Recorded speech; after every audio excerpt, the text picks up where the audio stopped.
On Action 2 News at 6, people are cleaning up after severe weather moves through our area this afternoon. Thousands are without power right now. Roads are filled with debris. Coming up, warnings from officials and a live look at some of the damage. We have a shed down there that we can't even find. Plus, people in Oconto County are cleaning up after severe weather rolled through that area last night. A look at the damage at one of the couple's homes. From WBAY TV, coverage you can count on. Action 2 News at 6 starts now. Good evening and thanks for joining us. We are picking up where we left off this afternoon after the brunt of severe weather rolled through the area. Our crews out surveying the damage along with our viewers who continue to send us photos.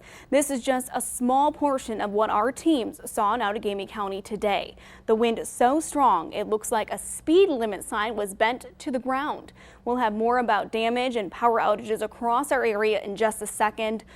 We're going to head over to meteorologist David Ernst in Storm Center 2 with a look at what's going on right now. David.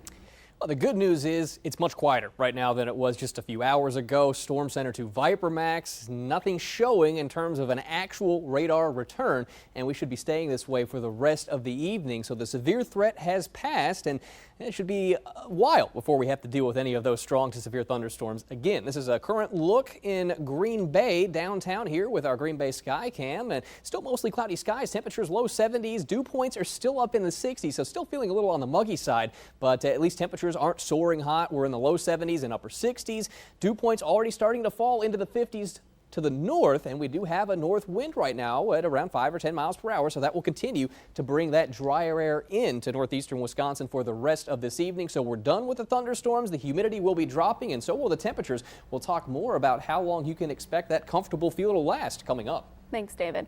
Happening now, thousands of people across our area are without power. Taking a look at We Energy's service map, you can see outages scattered across communities in northeast Wisconsin.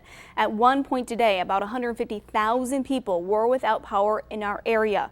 Right now, We Energy is reporting more than 69,000 without power. Crews are working to restore power, but We Energy says some people in the Fox Valley could be without power for days. Officials say this is some of the worst damage they've seen in such a short amount of time.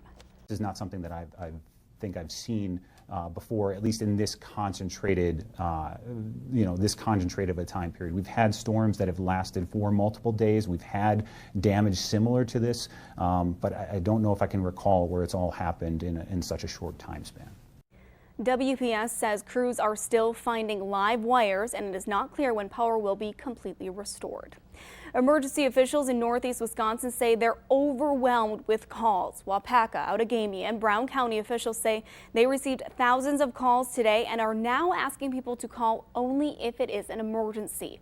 The Outagamie County Sheriff is bringing in additional first responders to help clear trees and other debris.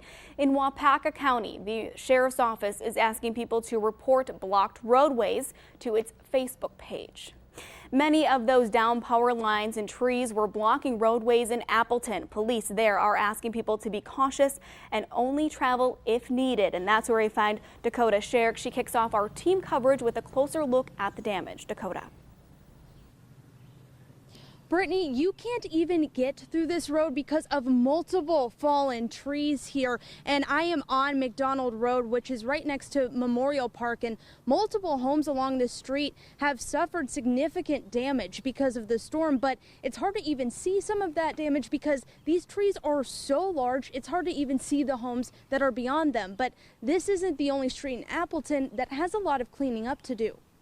I heard the wind. I ran to the basement and then heard a thunderous boom. Once the storm passed, Marlis Reed stepped outside to see what happened to her home of 11 years. It's devastating. It's like a war zone. In addition to the large trees that fell in her front yard, 2 trees in the back severed her roof. I understand it's going to be a long time probably before we get this all cleaned up. It'll take a while because there are downed trees all across the Appleton and Fox Valley area, but fallen trees aren't the only problem. Downed power lines are causing outages all across the area. Appleton Mayor Tim Hanna says they've been notifying We Energies of damaged power lines, like the one off Highway 41 at the Ballard Road exit. That's a pretty dangerous situation. That could easily blow down and be a lot worse. Aside from keeping in contact with We Energies, Hanna says city crews are working to get roads cleared. So they may come by your house and just push branches and trees and stuff to the side.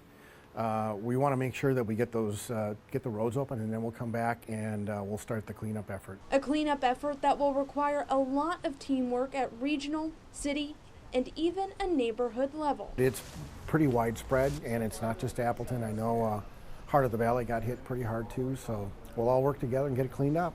This block isn't just a street with trees. It's like the neighbors are so helpful in making sure everyone's okay and contacting each other and taking care of each other, and that's a great thing. Mayor Hanna says they will be allowing overnight parking tonight because many people may not be able to park at their homes. He also added that anybody with questions or knowledge of downed power lines to contact them through social media. Live in Appleton, Dakota Sherrick, Action 2 News.